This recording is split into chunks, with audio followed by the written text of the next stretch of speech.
The live TV, सच सबसे आगे। नमस्कार, द लाइव टीवी आप देख रहे हैं। आपके साथ मैं हूं आदित्य कुमार। एक खबर सामने आई है जो खबर आपके दिल को दहला देगी। कोई पिता अपने पुत्र की मौत पर क्या जश्न मना सकता है?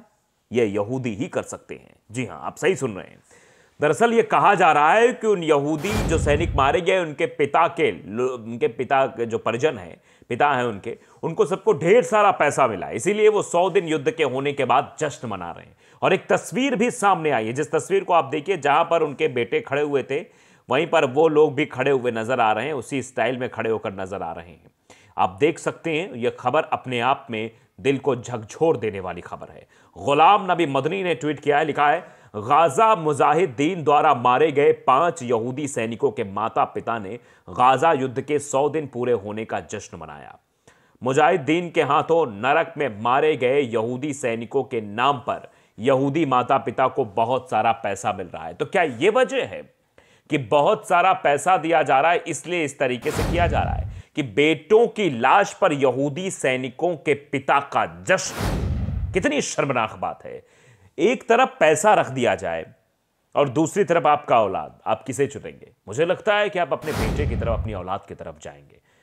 आप पैसे को नकार देंगे क्योंकि आपकी औलाद है, आपका प्यार है, जिसे आप प्यार करते हैं। प्रेम और पैसे को कभी तोला नहीं जा सकता है। पैसा अपनी जगह है, प्रेम अपनी जगह है। और बेटे से हुआ जो प्रेम है वो पितृत्व और मातृत्व को प्रदर्शित करता हुआ प्रेम है।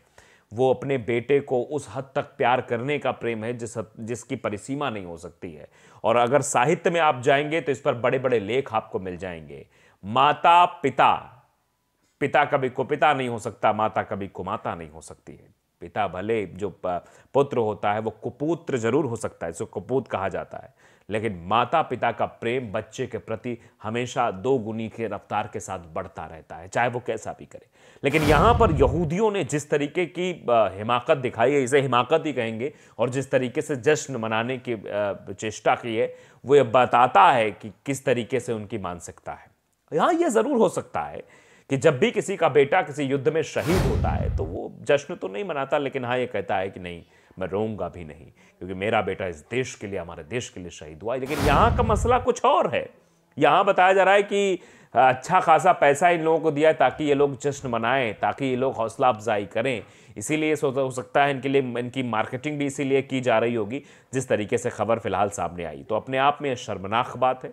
अपने आप में ये बताने के लिए काफ़ी है किस तरीके से इजरायली लोग सोचते हैं, किस तरीके से उनकी भावनाएं रहती हैं। लेकिन आज जो है कि किस तरीके की चीज़ें निकल कर सामने आ रही। गाज़ा को तबाह कर दिया है इजराइल ने। वहाँ पर कोई भी सुविधाएं नहीं दिख रही हैं। वहाँ हर तरफ सिर्फ मंजर एकदम बेकार हो चुके हैं। तो आप समझ सकते हैं कि किस तरीके की चीज़ें हो रही हैं वहाँ पर, कैसे समस्याएं जो है दिन ब दिन बढ़ती चली जा रही हैं। ये बताया जा रहा है कि गाज़ा में अब जो गाज़ा से जो सेना थी इजराइल की, वहाँ से वो वापस आ रही, क्योंकि वहाँ पर उसे कोई जो है कामयाबी नहीं मिल रही है, शायद इसीलिए वो लोग वहाँ से वापस आ रहे हैं। और जिस तरीके की अभी तस्वीरें भी दिखाई दे रही, वो बहुत कुछ इशारा कर रही हैं। दरअसल आप जानते हैं कि 100 दिन में किस तरीके की चीज़ें हुई हैं फिलहाल गाज़ा में, ये ज़रा हम समझ लेते हैं। 100 दिन में 25,000 लोगों की जान गई, और क्या कुछ हुआ है ये ज़रा हम समझ लेते हैं। इजराइल हमास के बीच जारी युद्ध को 100 दिन बीत चुके हैं। इस बीच इजराइल रक्षा बलों ने रविवार को आंकड़े भी जारी किए, जिसमें के अनुसार युद्ध की शुरुआत के बाद से गाज़ा में 10,000 से अधिक हमास सदस्य और अन्य विद्रोही समूह के लोग मारे गए, ऐसा बताया गया है। 23,000 से ज़्यादा फिलिस्तीनी मारे गए। हमास ने 1200 इजरायलियों को मारा था। 240 से अधिक लोगों को बंधक बना लिया गया था। तो अब ये 1200 इजरायली नागरिकों के अलावा हमास ने करीब 23,000 से ज़्यादा फिलिस्तीनी नागरिक और 500 से ज़्यादा इजरायली सैनिक मारे जा चुके हैं। हमास और हिजबुल्लाह के ठिकानों पर भी हमला हुए। गाज़ा में लगभग 30,000 ठिकानों पर हमला किया गया, इनमें से 3,400 से अधिक हमास के ठिकानों पर। लेबनान में हिजबुल्लाह के 750 ठिकानों पर हमला हुआ इजराइल के द्वारा, ये आंकड़ा दिया जा रहा है। इजराइल हमास के बीच जारी युद्ध को 100 दिन होने पर इजराइल रक्षा बलों ने रविवार को एक डेटा प्रकाशित किया और इस डेटा में कितनी सच्चाई होगी इसका भी अंदाजा आप लगा सकते हैं, क्योंकि इजराइल के द्वारा जारी किया गया है, इसलिए पहले ही हम आपको बता रहे हैं। इसमें इजरायली सेना ने गाजा पट्टी, वेस्ट बैंक और लेबनान में अपने अभियानों की जानकारी, मारे गए हमास लड़ाकों की संख्या और हमले की जगहों की संख्या का जिक्र किया है। इसमें यह जिक्र नहीं करेंगे कैसे हमास के लड़ाकों के आगे इजरायली सेना के लड़ाकों का या इजरायली सेना के जवानों का पेशाब छूट गया था। यह नहीं बताया जाए किस तरीके से नहीं बताया जाए कि हमास ने एक झटके में 60 इजरायली सैनिकों को तबाह कर दिया था।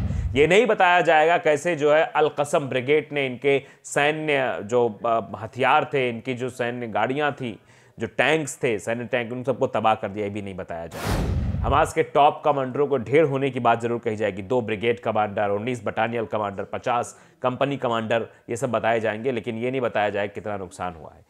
युद्ध की शुरुआत के बाद गाजा पट्टी में आईडीएफ ने 9000 से अधिक हमास सदस्यों और अन्य समूहों के लड़ाकों को मार गिराया है। ये आंकड़ा इजराइल की तरफ से है। इसके अलावा पिछले 7 अक्टूबर को इजराइल के दक्षिणी हिस्से में बंदूकधारियों घुसपैठ के दौरान करीब 1000 लड़ाके मारे गए थे।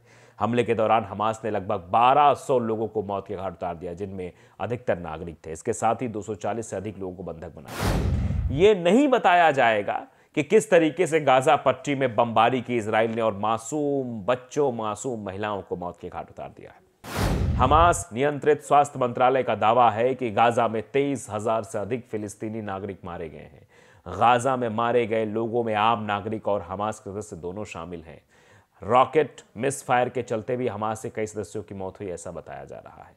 आंकड़ों में दावा किया गया कि इजरायली सेना ने हमास के 2 ब्रिगेड कमांडरों के साथ साथ 19 बटालियन कमांडरों और अन्य वरिष्ठ सदस्यों को मार गिराया है। हमास के 50 से अधिक कंपनी कमांडर मारे गए हैं। लेबनान में आईडीएफ ने 170 से अधिक लड़ाकों को मार गिराया है। इनमें से ज़्यादातर ईरान समर्थित सशस्त्र संगठन हिजबुल्लाह के लोग हैं, जबकि हिजबुल्लाह की ताकत का अंदाजा भी इजराइल को नहीं है। युद्ध की शुरुआत के बाद से गाजा पट्टी में लगभग 30,000 ठिकानों पर हमला किया गया। इनमें 3,400 से अधिक हमास के ठिकानों पर यह हमले हुए थे। आईडीएफ के मुताबिक लेबनान में हिजबुल्लाह के करीब 750 ठिकानों पर हमला किया गया है।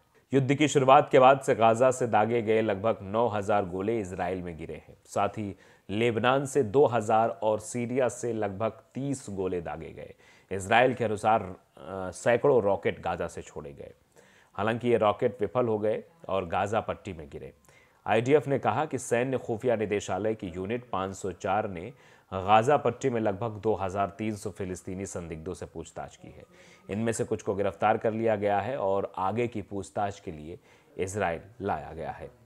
7 अक्टूबर 2023 के बाद से वेस्ट बैंक में इजरायली सेना ने 2650 से अधिक वांछित फिलिस्तीनियों को गिरफ्तार किया है, जिनमें 1300 से अधिक हमास से जुड़े लोग भी शामिल हैं। इसमें कहा गया है कि 40 छापे मारे गए हैं और आतंकवाद के आरोपी फिलिस्तीनियों के 14 घरों को जमींदोज कर दिया गया है। युद्ध की शुरुआत के बाद से इजराइल ने कुल 2,95,000 रिजर्व सैनिकों को बुलाया। उनमें से लगभग 45,000 आरक्षित सैनिक दोबारा सेना में सेवा दे रहे हैं। आईडीएफ ने कहा कि लगभग 3 लाख रिजर्व कर्मी औसतन 61 दिनों से ड्यूटी पर तैनात है। तो यह हालत इजराइल की है और जो आंकड़े प्रस्तुत किए गए इजराइल की तरफ से किए गए। हमास की तरफ से जब आंकड़े आएंगे तो इजराइल की आंखें खुली रह जाएंगी, क्योंकि आप जानते हैं कि इजराइल के द्वारा जो दावा किया जाता है वो उसमें कितनी सच्चाई होती है। हर जगह से इजराइल घिरा हुआ, आप ये बात बखूबी जानते हैं, और इजराइल की हालत कितनी खराब है ये बेहतर तरीके से आप समझ सकते हैं।